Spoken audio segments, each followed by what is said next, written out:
Hello दोस्तों, नमस्कार। आप सभी लोगों का स्वागत है हमारे यूट्यूब चैनल में।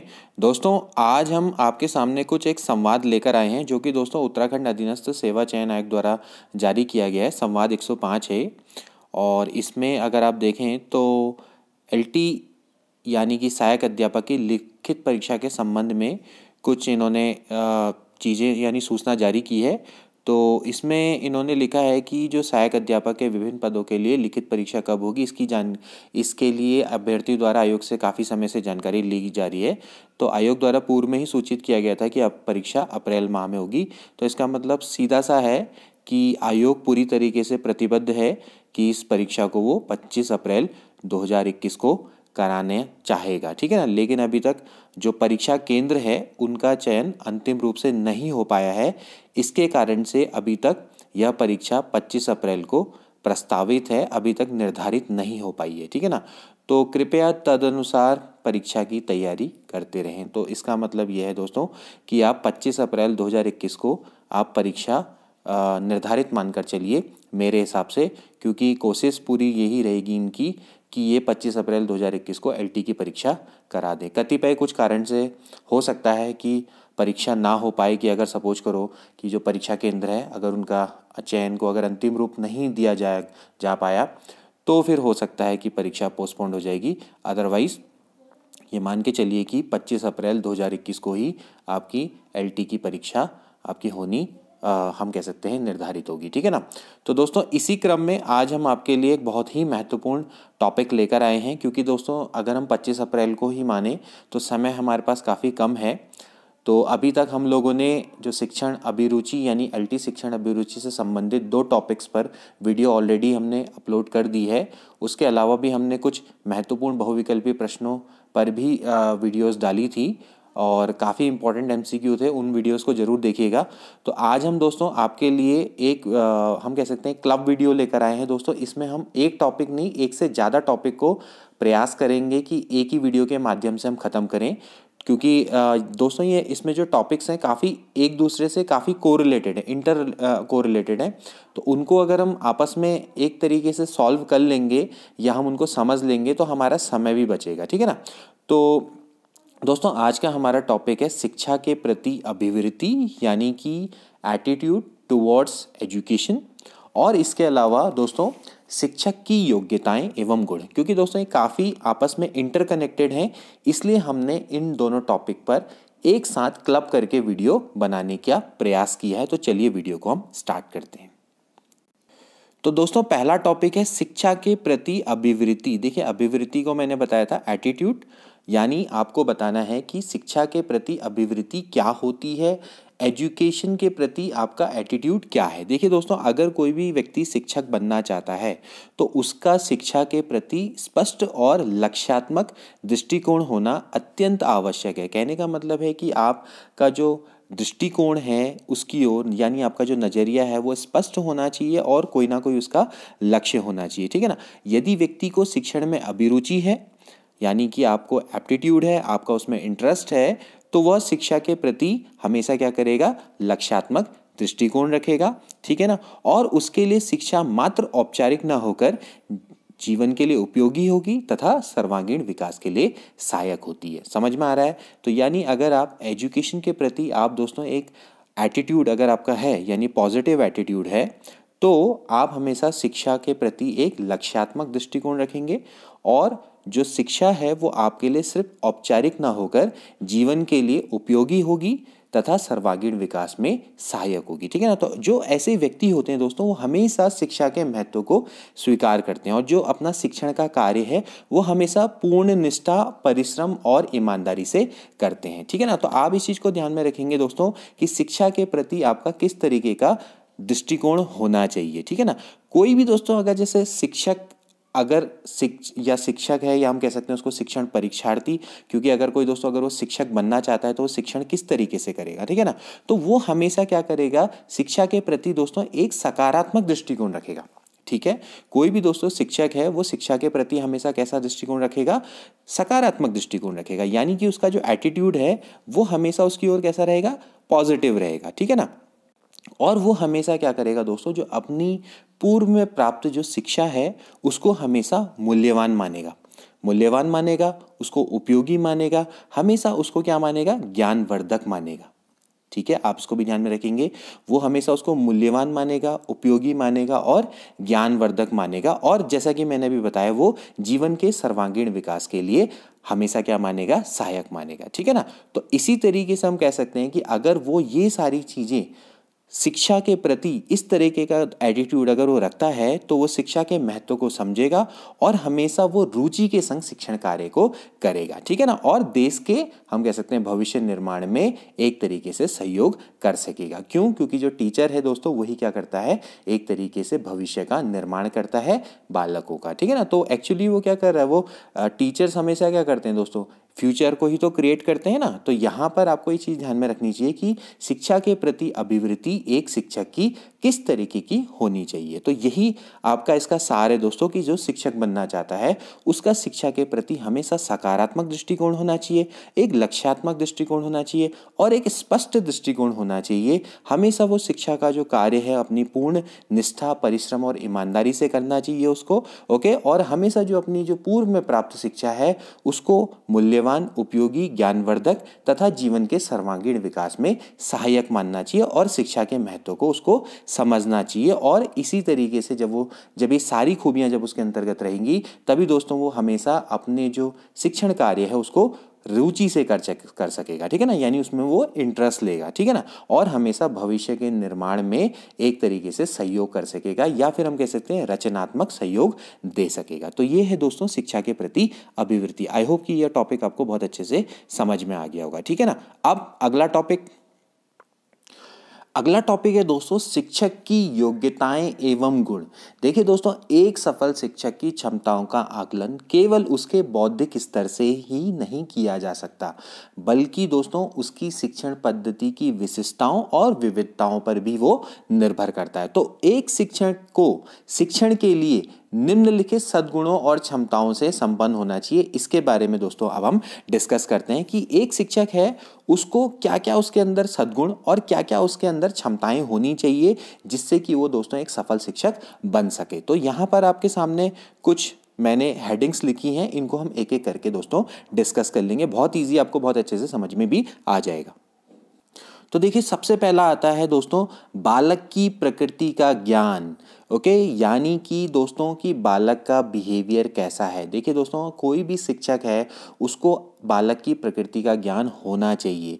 देखिए, आप जानते हैं कि दोस्तों जो योग्यताओं के आधार पर, रुचि के आधार पर, संवेग के आधार पर या स्वभाव की दृष्टि से सभी बालक होते हैं, अलग अलग होते हैं। ठीक है ना। तो उनकी इस विभिन्नता को समझना और उसी के अनुसार उनके संग व्यवहार करना, इस तरह की क्षमता हमेशा शिक्षक में होनी चाहिए। ठीक है ना। या फिर हम कह सकते हैं दोस्तों कि जो शिक्षक है उसको बाल मनोविज्ञान का सैद्धांतिक और व्यवहारिक दोनों तरह का ज्ञान होना चाहिए। ठीक है ना। और इसी ज्ञान का दोस्तों प्रयोग करके शिक्षण क्रिया को सार्थक बना सकता है। तो हमेशा दोस्तों क्या है कि उसको बालक की प्रकृति का ज्ञान होना चाहिए। इसके बाद विषय का ज्ञान। देखिए, शिक्षक को उसके विषय का ठोस ज्ञान होना चाहिए। यानी कि दोस्तों जो विषय वो छात्र को पढ़ाना चाहता है उस विषय का उसको अच्छी से नॉलेज होनी चाहिए, है ना।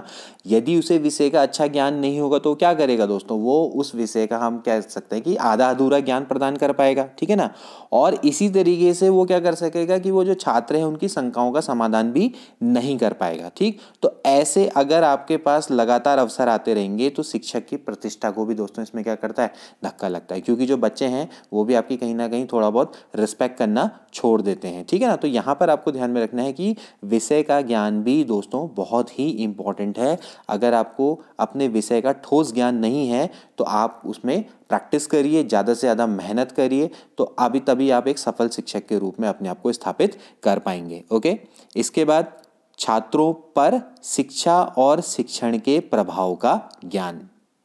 देखिए दोस्तों, ये भी काफ़ी इम्पॉर्टेंट हो जाता है कि जो शिक्षक है उसे इस बात का जरूर पता होना चाहिए कि वो जिन छात्रों को पढ़ा रहा है उन पर उसकी पर्सनैलिटी का या फिर उसकी टीचिंग का क्या प्रभाव पड़ रहा है, यानी कि उन पर उसके व्यक्तित्व क्या क्या प्रभाव पड़ रहा है और उसकी टीचिंग यानी कि उसके शिक्षण का क्या प्रभाव पड़ रहा है। यह जानना दोस्तों वो इसलिए आवश्यक हो जाता है कि वो इसी के आधार पर उसे आगे प्रयास करना होता है, ठीक है ना। क्योंकि जैसे आप समझते हैं कि वे जो शिक्षक है उसके व्यक्तित्व का या फिर उसके शिक्षण का प्रभाव सभी छात्रों पर एक सा या एक समान नहीं हो सकता। जैसे आप मुझे ही देखते हैं, मैं अगर मेरी जो पर्सनालिटी है या जो मेरी टीचिंग है इसका प्रभाव मेरे जितने भी सभी दर्शक हैं या मेरे जितने भी छात्र हैं उन पर एक सा प्रभाव नहीं हो सकता है कि कोई मेरे व्यक्तित्व से काफ़ी प्रभावित हो, या हो सकता है कि वो मेरे व्यक्तित्व से प्रभावित ना हो, या कोई मेरी शिक्षण की जो टेक्निक है उससे प्रभावित हो, या हो सकता है वो उससे प्रभावित ना हो, ठीक है ना। तो इसी प्रभाव की विभिन्नताओं को ध्यान में रखते हुए ही एक टीचर को क्या करनी पड़ती है दोस्तों, आगे टीचिंग की प्लानिंग करनी पड़ती है ना। तो यहाँ पर बड़ा इंपॉर्टेंट है कि जो छात्रों पर शिक्षक और शिक्षण के प्रभाव का ज्ञान ये भी शिक्षक को ध्यान में रखना होता है, यानी कि ये भी उसके अंदर एक क्षमता होनी चाहिए, तभी जाके वो एक सफल शिक्षक बन सकता है। इसके बाद अगला, शिक्षण विधियों का ज्ञान। दोस्तों, शिक्षक को शिक्षण विधियों का सामान्य ज्ञान होना चाहिए। इसी ज्ञान के आधार पर शिक्षक इस बात का निर्णय करता है कि छात्र और विषय के बीच में वह कैसे संबंध स्थापित करे, ठीक है ना। इसके बिना शायद शिक्षक छात्रों को विषय का बोध ना करा पाए। देखिए दोस्तों, ये बहुत इंपॉर्टेंट हो जाता है। जब तक आपको शिक्षण विधियों का ज्ञान नहीं होगा तब तक आप छात्र को विषय के बारे में एक तरीके से इंट्रोडक्शन नहीं दे सकते हैं, ठीक है ना। यानी आप विषय और छात्र के बीच में संबंध स्थापित नहीं कर सकते हैं। तो यहाँ पर आपको ध्यान रखना होगा कि शिक्षण विधियों का ज्ञान बहुत इम्पॉर्टेंट हो जाता है।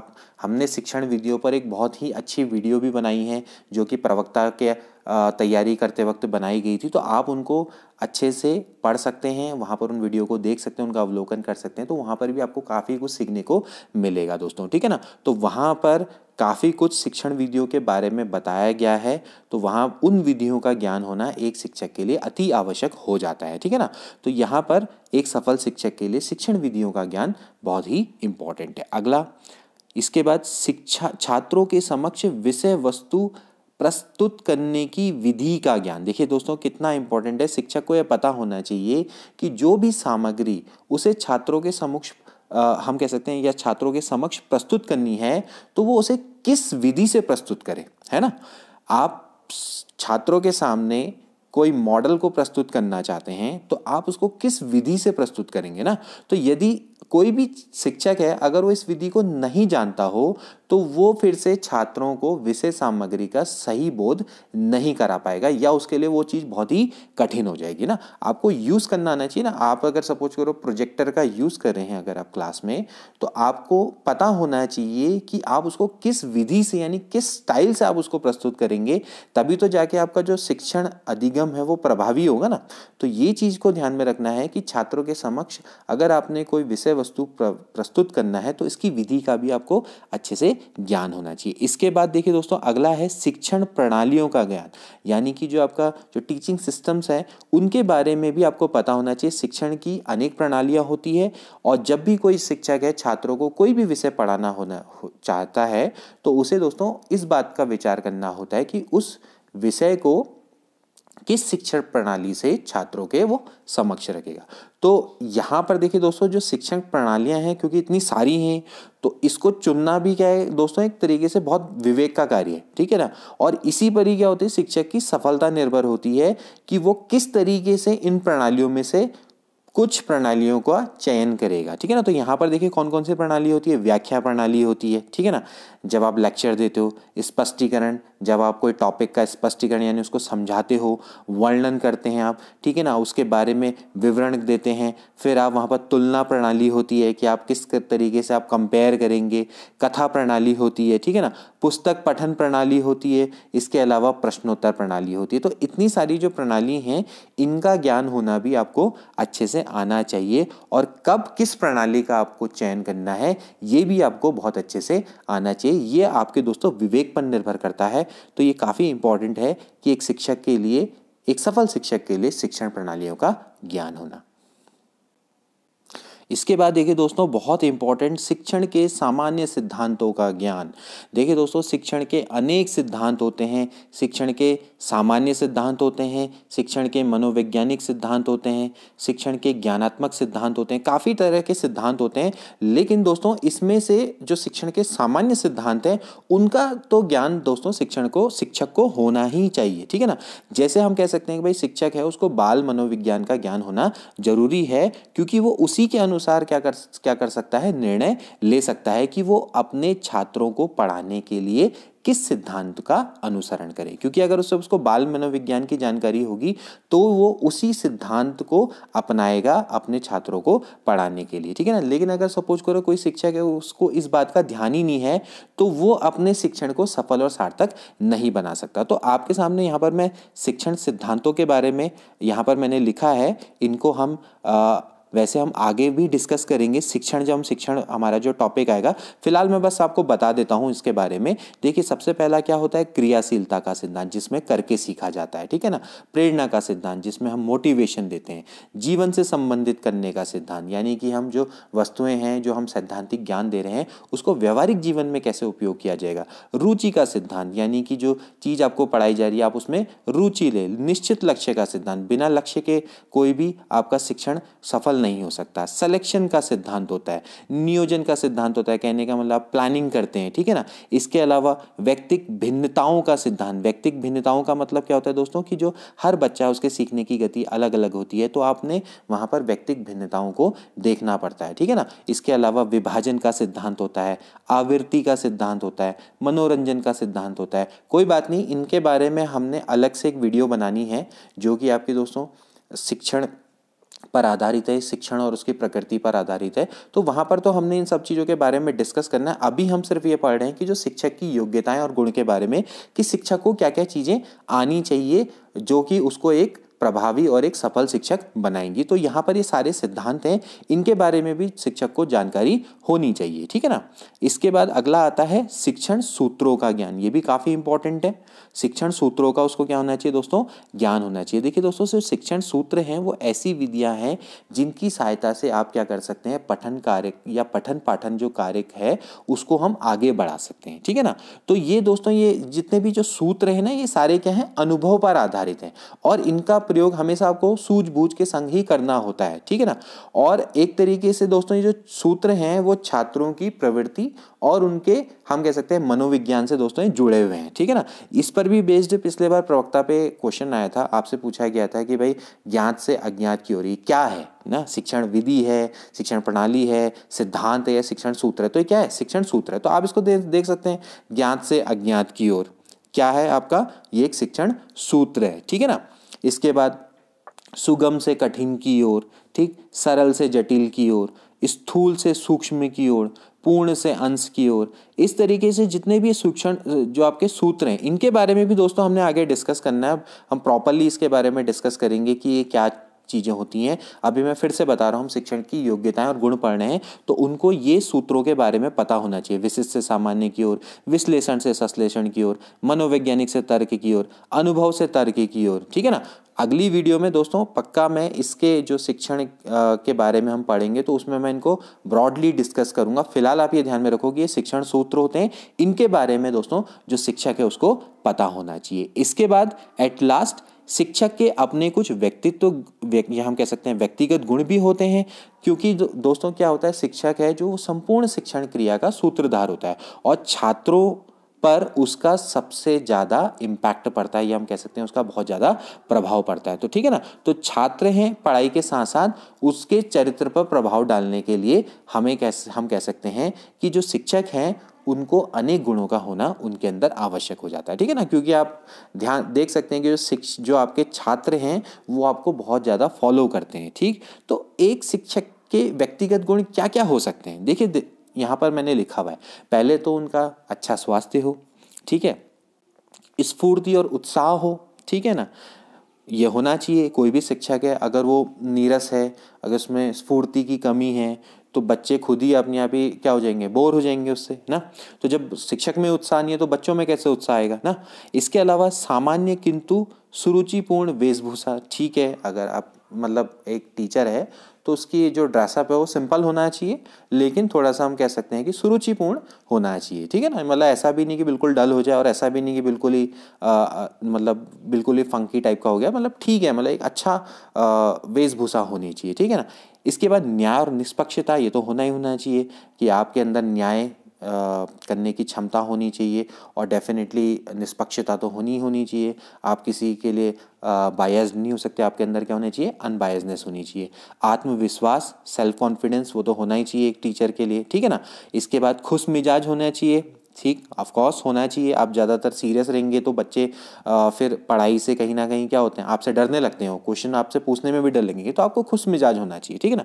सहानुभूति, बिल्कुल बच्चों के प्रति आपके अंदर सहानुभूति होनी चाहिए। धैर्य और लगन, डेफिनेटली एक टीचर के अंदर पेशेंस तो होना ही होना चाहिए और लगन तो सबसे ज़्यादा इम्पॉर्टेंट है, ठीक है ना। आप जैसे सपोज करो एक गणित का शिक्षक बनना चाहते हैं तो गणित का शिक्षक बनने के लिए आपको सबसे ज़्यादा धैर्य चाहिए। बड़े बड़े जब आप क्वेश्चन सॉल्व करते हैं तो वहाँ पर पेशेंस की ज़रूरत होती है, ठीक है ना। इसके अलावा जैसे उत्साह और आशावादिता, बिल्कुल आपके अंदर उत्साह है वो तो होना ही चाहिए और आशावादिता होना चाहिए, यानी कि आपको ऑप्टिमिस्टिक होना चाहिए, आपको हमेशा होप करनी चाहिए अच्छे के लिए, ठीक है। इसके बाद पहलकदमी, आप पहल करिए सबसे पहले। ज्ञान संपन्नता, आपको अच्छे अपने सब्जेक्ट की नॉलेज होनी चाहिए। नेतृत्व क्षमता, ऑफ कोर्स जो टीचर है वो तो आपके सामने कैसे करता है, एज ए लीडर काम करता है ना, तो आपके अंदर जो नेतृत्व है अगर उसकी क्षमता है तो वो तो होनी ही चाहिए। कक्षा शिष्टाचार, बिल्कुल कक्षा में आप एक शिष्ट की तरह व्यवहार करें तो आपको कक्षा शिष्टाचार की भी नॉलेज होनी चाहिए। और सदाचरण, यानी कि हम कह सकते हैं कि जो एक शिक्षक है उसका क्लास में एक तरीके सद आचरण होना चाहिए।